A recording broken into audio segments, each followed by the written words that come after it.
Olá! Hoje a gente vai mergulhar de cabeça numa ferramenta de autoconhecimento fascinante, o Eneagrama. Ele é como um mapa que promete revelar aquelas motivações mais profundas que nos movem. Já parou para pensar nisso? Que talvez exista uma espécie de sistema operacional rodando por trás de tudo? Padrões que guiam o que a gente faz, o que a gente teme, o que a gente deseja, tudo isso meio que no piloto automático? Então, o Eneagrama é diferente da maioria dos testes de personalidade por aí. Ele não quer saber só o que a gente faz, mas sim o porquê. Ele vai lá na raiz, sabe? Na motivação central por trás das nossas atitudes. Ok, para entender como esse mapa funciona, a gente precisa conhecer a estrutura básica dele. Vamos falar dos 3 centros de inteligência, que são como os grandes motores da nossa personalidade. Pensa assim, a nossa personalidade tem 3 fontes de energia principais: a instintiva, a emocional e a mental. Todos nós temos as 3, claro, mas geralmente uma delas acaba falando mais alto, acaba dominando a nossa forma de ver e interagir com o mundo. E cada um desses centros tem um tema principal, um combustível. Um instintivo, por exemplo, lida muito com a raiva, com a necessidade de controlar o ambiente. Já o emocional foca na imagem, em como se conectar com os outros. E o mental é todo movido pelo medo, pela busca por segurança e por planejamento. Agora a gente chega num ponto que é crucial.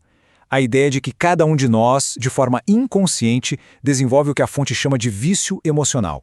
E isso nasce de uma ferida bem antiga. Essa é a tal da ferida essencial. É uma dor que vem lá de trás da infância, uma sensação de não ser bom o suficiente, de abandono, de um vazio. E essa sensação acaba moldando a nossa personalidade inteira, numa tentativa de compensar essa falta. E para se proteger dessa dor, o que a gente faz? A gente desenvolve um vício emocional. É como um mecanismo de defesa automático que fica ali rodando em segundo plano e ditando um monte de reações que a gente tem. Quer ver como funciona? Pega o tipo 1 do centro instintivo. A ferida dele é a de se sentir imperfeito.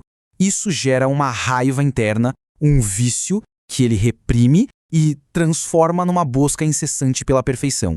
Já o tipo 7, do centro mental, tem a ferida do vazio, e o vício dele, a gula, uma fome por novas experiências para não ter que encarar aquela dor do vazio. E aqui, um exemplo perfeito do centro emocional, o tipo 2. O vício dele é o orgulho. A fonte descreve bem. É aquela crença de que ajudar os outros o torna superior, sabe? E por causa disso ele tem uma dificuldade enorme de admitir que também precisa de ajuda. Mas o legal do Eneagrama é que ele não serve só para apontar o problema. Longe disso. Ele também mostra a saída, o caminho de volta, a jornada em direção a um eu mais autêntico, mais saudável. E a grande chave para essa transformação toda é uma só: consciência. É sobre jogar luz nesses padrões que rodam no escuro.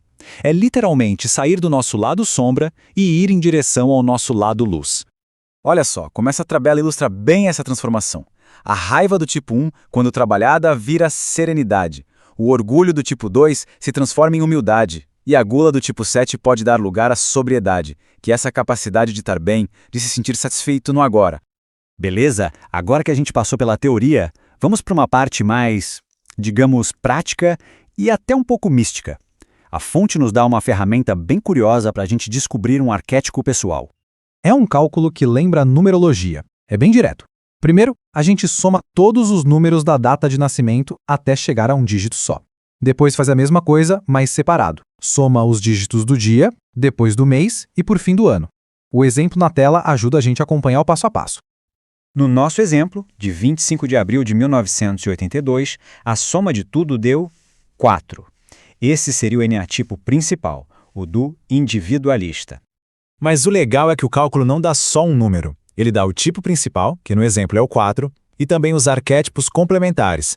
No caso, o 2, que veio da soma do ano, e o 7 da soma do dia. Juntos, eles formariam um mapa de desenvolvimento bem pessoal. E aqui que a abordagem fica bem diferente do convencional. A fonte sugere umas ferramentas, digamos, bem intrigantes para a gente trabalhar a energia desses arquétipos. Pode parecer meio maluco, eu sei, mas olha só a proposta. Para os números do nosso exemplo, o 2, o 4 e o 7, a sugestão é, por um lado, ouvir as sinfonias de Beethoven de mesmo número. A ideia é buscar uma ressonância com a música. Por outro lado, para um trabalho mais simbólico, meditar nas cartas de tarô correspondentes, a sacerdotisa, o imperador e o carro. E isso deixa a gente com uma pergunta no ar, né? Uma reflexão para levar. Será que a chave para o nosso crescimento está só na análise psicológica, na mente? Ou será que ela também pode estar na ressonância com a arte, com uma sinfonia, com um símbolo antigo? Fica aí a provocação.